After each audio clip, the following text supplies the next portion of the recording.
I just felt so alone and so empty, like these drugs took everything from me.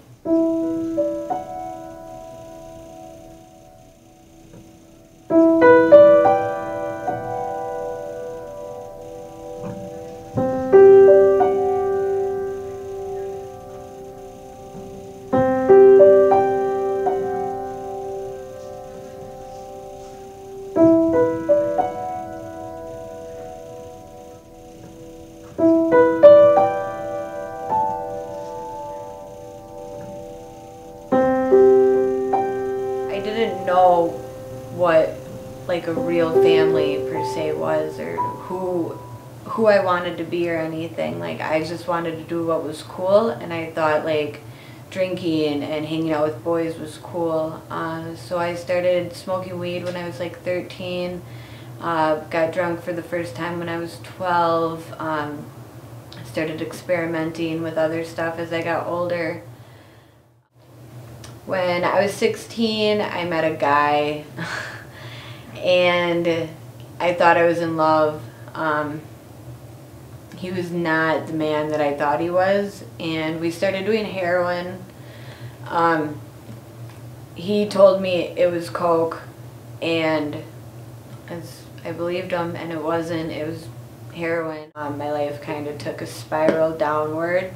I thought I had a grip on the drug use, and I didn't. Me and my ex started selling, and we were actually purchasing it from my biological father. It got really, really bad in November of 2010. We had been really trying to straighten out our lives because he was getting ready to do some time from when we got raided. So we were trying to get our affairs in order for him to go to prison and me be taken care of and get my act together while he was gone. He had came home from the bar. I was sleeping. He had gone through my cell phone and found text messages between me and our drug dealer, and he found out that I was cheating on him.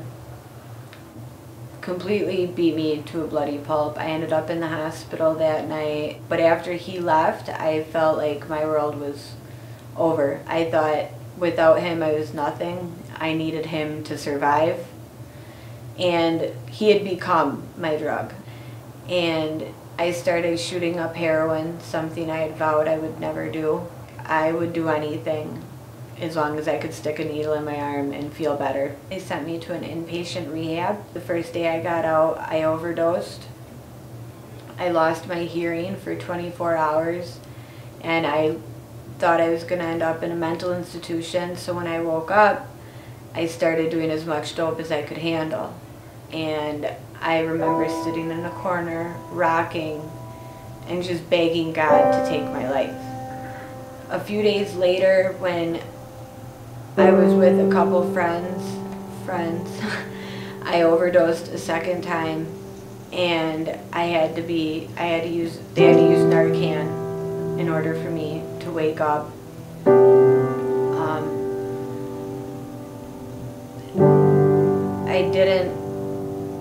I didn't think I was ever gonna make it out of addiction. And I would try to detox on my own, but I couldn't. Like, I just couldn't stay sober. After the overdoses and stuff, the following summer, I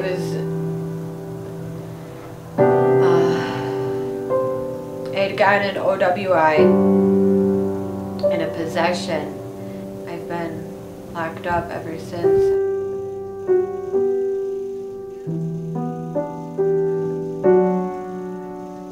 We have to go through an A&E process at TCI. It's like pretty much a 24-hour lockdown for 24 hours a day for 3 months.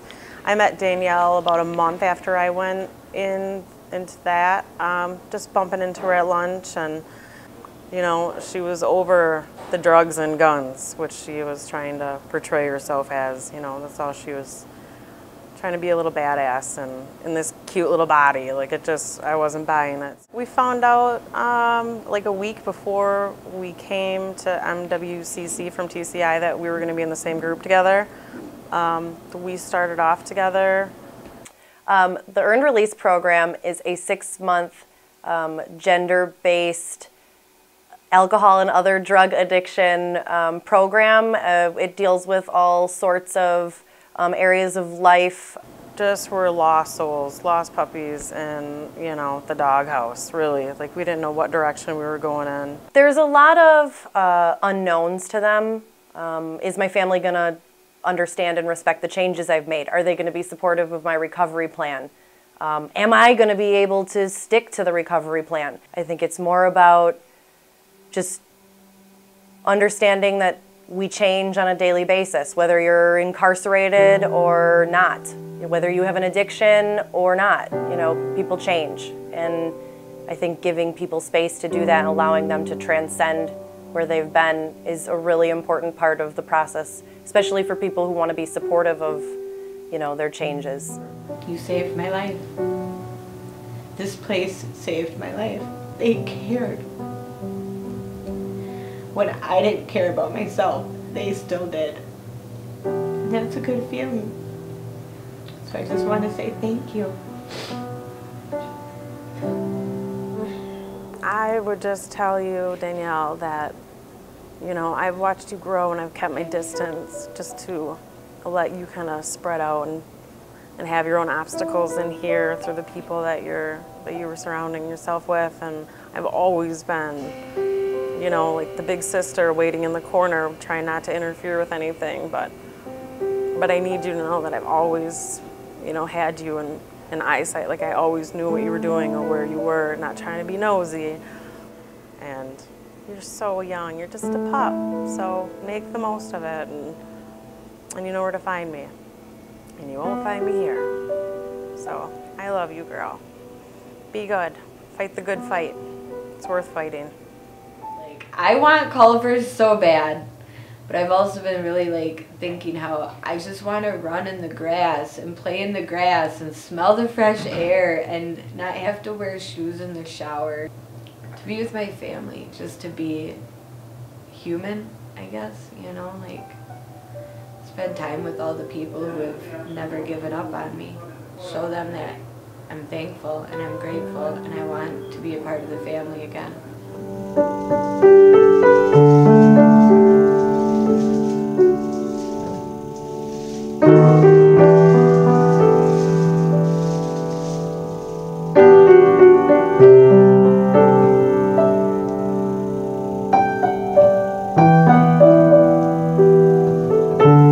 Or do we criticize the buds for not being open when they appear?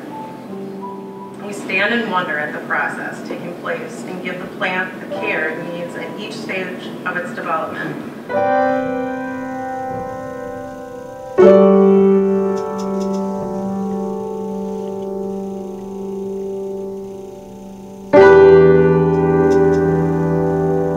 They're glowing, so they're in their element because they get all the attention.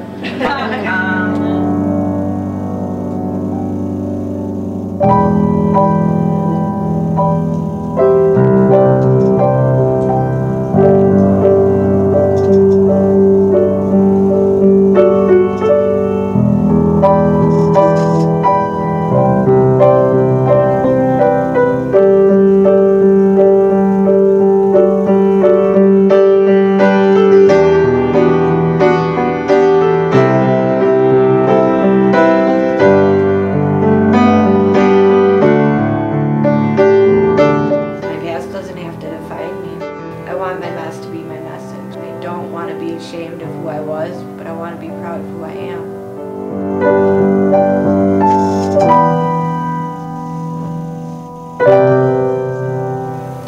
Second chance is getting the opportunity to live.